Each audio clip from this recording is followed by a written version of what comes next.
मैं गजनी नहीं हूँ, मुझे सब कुछ याद है और रिकॉर्ड का हिस्सा है। फैसलाबाद चैम्बर में जरा जाके देखें, खान साहब प्राइम मिनिस्टर थे, वजीर आला उस्मान बुज़दार थे और ये तमाम अपनी हुकूमत चल रही थी और बड़ी अच्छी चल रही थी और मैं बड़े तरीके से चला रहा था। पता नहीं चला रहा था कि नहीं चला रहा था। जरा फैसलाबाद चैम्बर के जो आंसू हैं वो ही नहीं निकले, बाकी चीखें उनकी जो निकली हैं वो चीखों पुकार जरा फैसलाबाद चैम्बर की सुने हैं। फैसलाबाद चैम्बर ऑफ कॉमर्स के इस ऑडिटोरियम में मौजूद हूँ। वज़ीर-ए-आज़म इमरान खान जो उनसे हैं वो बड़े शौक से हमारा प्रोग्राम देखते हैं, हमें ऐसा मालूम चला है। समझ लें कि वज़ीर-ए-आज़म यहाँ बैठे हुए हैं, आपने यही इमेजिन करना है कि प्राइम मिनिस्टर यहाँ बैठे हुए हैं। आप में से पाकिस्तान तहरीक-ए-इंसाफ यानी कि हुकूमती जमात की कारकर्दगी से बिजनेस पॉइंट ऑफ व्यू से खुश कौन है?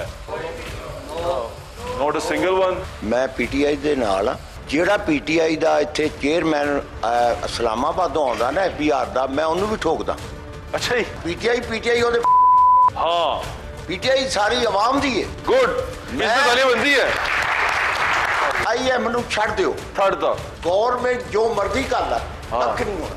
इमरान खान ने कोई शिकायत नहीं, इंतजाम था कला की कर लेगा। बुज़दार साहब ने कोई शिकायत नहीं। नहीं वो तो कुगूल बिठाया और कुगू बैठा हो, इस तरह नहीं कहीदा होंदा। नहीं कह देता मैं नहीं। टीम कौन सिलेक्ट करता? टीम वही करता, ਉਹਦੀ मजबूरी है। कप्तान मजबूर हो गया, मजबूर है ਉਹਨਾਂ ਦੇ। हाँ ते छड़ देवे फिर क्यों बैठा है? ਇੱਥੇ ਬੱਸ ਦੀ ਸੀਟ ਲੈ ਕੇ ਨਹੀਂ ਛੱਡਦਾ ਉਹ। Very good. प्राइम मिनिस्टर ਤੁਹਾਨੂੰ सुन रहे हैं। इमरान खान साहब, हम आपको सलूट पेश करते हैं। आपने जो एहसान हमारे ऊपर किया, कम अज कम हमें पीटीआई को सपोर्ट करने वालों को और जो नहीं करते थे उनको भी ये बता दिया कि कोई बंदा मुल्क के अंदर इतना बड़ा नारा लेके आएगा कि मैं यूं का तू कर दूंगा, और वाकई करके जाओगे। हमें नजर आया कि वाकई आपने मुल्क को जूं का तू किया और सत्यानाश करके रख दिया। जो टैक्स हम पहले देते हैं, क्या उसमें से 10% भी हमारे मुल्क में इस्तेमाल हो रहा है?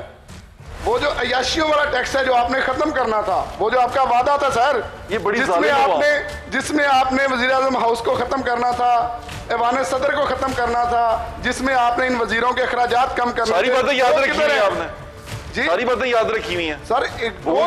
भूलती नहीं है, रात को नींद नहीं आती बिजली के बिल देख। हम वो लोग हैं जो बहुत ग्राउंड लेवल से ऊपर आके छोटी छोटी इंडस्ट्रियां लगा के 10, 20, 50 लोगों को रोजगार दे रहे थे। यहाँ पे जो हुकूमती बदमाश, गुंडे, लुटेरे, डाकू, चोर इदारे हैं, पिछले थे ना ये? नहीं, पिछले थे। पिछले तो चलो आगे मिलते सुन के तलवार पीछे कर लेते रहे, यार इसको मारो नहीं, कम अज कम कुछ लेके भाग जाओ। और ये क्या करते हैं, ये लेके भागते भी हैं और मार के भी जाते हैं। तब्दीली नजर आई हमें, बिल्कुल। कहाँ पे नजर आई? तब्दीली नजर आई जी, जो काम पहले 100 रुपए में होता था अब 1000 में भी नहीं होता। यार आप तब्दीली तो हमें नजर आई। गुस्से में आप? गुस्से में नहीं जी, बस हुई पड़ी है। हाथ खड़ा किया था कि आपने वोट डाला था। हम लोगों ने अपनी जेब से पैसे लगाकर तहरीक इंसाफ को लाए भी हैं, प्रमोट भी किया है माशाल्लाह। तो माशाल्लाह उसका सिला भी हमें आज मिल रहा है। बिल्कुल। तो एक्चुअली असद उमर साहब ने हमें एजुकेट किया था, हम तो इतने एजुकेटेड थे ही नहीं। उन्होंने कहा था कि ये तो चोर लोग बैठे हुए हैं जो 16 रुपए यूनिट बिजली दे रहे हैं, जबकि 8 रुपए देनी चाहिए। बिल्कुल ठीक है। और इन्होंने एजुकेट किया था कि अगर डॉलर की कीमत 1 रुपया बढ़ती है तो वज़ीर-ए-आज़म चोर होता है। 16 रुपए यूनिट बिजली ले रहे थे, आज हमारा बिल जो है 42 रुपीज पर यूनिट बिजली का बिल आ रहा है। 42 रुपए पर यूनिट? जी 42 रुपए पर यूनिट बिजली का बिल आ रहा है। जब आप हुकूमत में हो तो भाई सुकून तो सिर्फ कब्र में है। जब आप हुकूमत में हो तो घबराना नहीं है, सब ठीक हो जाएगा, कोई मसला नहीं है। जब आप हुकूमत से निकल जाएं तो आप फरमाएं कि जनाब मुल्क तरक्की की तरफ जा रहा है, मुल्क जो सा उसका कोई मुस्तकबिल नहीं है, मुल्क बर्बादी की तरफ जा रहा है। हाँ साहब, अजीब मंतक है ये, क्या कमाल की कॉम्बिनेशन। आपने सबसे पहले घबराना नहीं है, जो सुकून की जिंदगी वो सिर्फ कब्र में ही होती है। आप अगर आज ना खड़े हुए, मैं आपको यकीन दिलाता हूँ कि आगे अंधेरा है। मुल्क में ज़मीनी हकीकतें कुछ और हैं। ज़मीनी हकीकत ये है कि आम आदमी का गुजारा नहीं हो रहा।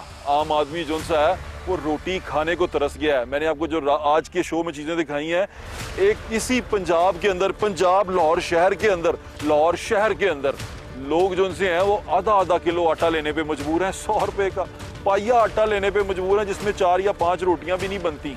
कोई मुस्तकबिल नहीं है इस मुल्क में। ये तकलीफ का आलम है। और मैं जो हमारे हुक्मरान हैं, अब के मौजूदा हुक्मरान, मैं उनसे भी ये कहूँगा कि जब आप कहते हो ना दूसरे को कि पेट काट लें अपना, थोड़ी देर के लिए बर्दाश्त करें, तो अपना पेट काट के भी दिखाएं। खुद भी दिखाएं कि आप कितना बर्दाश्त कर रहे हैं। ये जितनी मरातें हैं, जितनी आपको यहाँ पर आसाइशें मिली हुई हैं, 10-10 गाड़ियाँ, ये मरातें, ये तमाम चीज़ें, ये छोड़नी पड़ेंगी आपको। ये छोड़ेंगे नहीं तो हम कभी इस दलदल से बाहर नहीं निकलेंगे। आज की तारीख में हमारा नॉन डेवलपमेंट बजट हमारे डेवलपमेंटल बजट से बहुत ज़्यादा होता है। इसकी वजह यह है कि हमारे खर्चे बहुत ज़्यादा हैं। खर्चे कम करें, खर्चे कम करेंगे तो हम इस मुल्क को बचा पाएंगे। अगर खर्चे कम नहीं करेंगे और तमाम खून हमारा ही चूसते रहेंगे तो एक दिन ये अवाम ही कहीं खुदा ना खास्ता खाकम बदहन कहीं ख़त्म ना हो जाए। और अगर ये ख़त्म हो गई तो किस पे हुकूमत करेंगे, किसके ऊपर अपना रोब झाड़ेंगे? दुनिया में हुकूमतें अवाम के लिए आती हैं, लोगों के लिए आती हैं। आप हमारे पे हुक्मरान बनकर आ जाते हैं और हमारा खून ऐसे चूसते हैं जैसे ये आपका हक है। इन्हीं लोगों को तब देखा करें जब ये आपसे वोट मांगने आते हैं, और वोट लेने के बाद इन्हीं लोगों को देखा करें कि ये आपसे इतने दूर होते हैं और इनके वही गार्ड्स ऐसे करके हटाते हैं सबको कि प्राइम मिनिस्टर जो सा है हमारा चीफ मिनिस्टर, उसके आपने 20 फुट के घेरे में नहीं जाना किसी गरीब आदमी ने। और यही लोग जो सिक्योरिटी के नाम पे इन लोगों के बीच में घुसे होते हैं, जब वोट मांगने आते हैं ज़मीनों पे बैठते हैं, चप्पियाँ डालते हैं, वो कहते हैं मेरा तो गई तू है, तो जो बन जाते हैं कहते हैं चलो दौड़ा दो बहु आंदी है को। यह निज़ाम आपको समझना पड़ेगा, ये तकलीफ मेरे लोगों को समझनी पड़ेगी। ये लोग आपको जानना पड़ेगा कि ये लोग जो आपके पास आते हैं ये आपके खादिम हैं। ये जो अफसरान बैठे हुए हैं ये आपके पैसे से तनख्वाह लेते हैं। वो जो हरे नंबर की प्लेट की गाड़ी देख के आप डर जाते हैं, सहम जाते हैं, वो हरे नंबर प्लेट की गाड़ी आपके पैसे की है, आपके खून पसीने की कमाई की है। वो हरे नंबर प्लेट की गाड़ी वो आपका हक है और वो आपके लिए आई है, आपकी खिदमत के लिए, ना कि आपको कुचलने के लिए।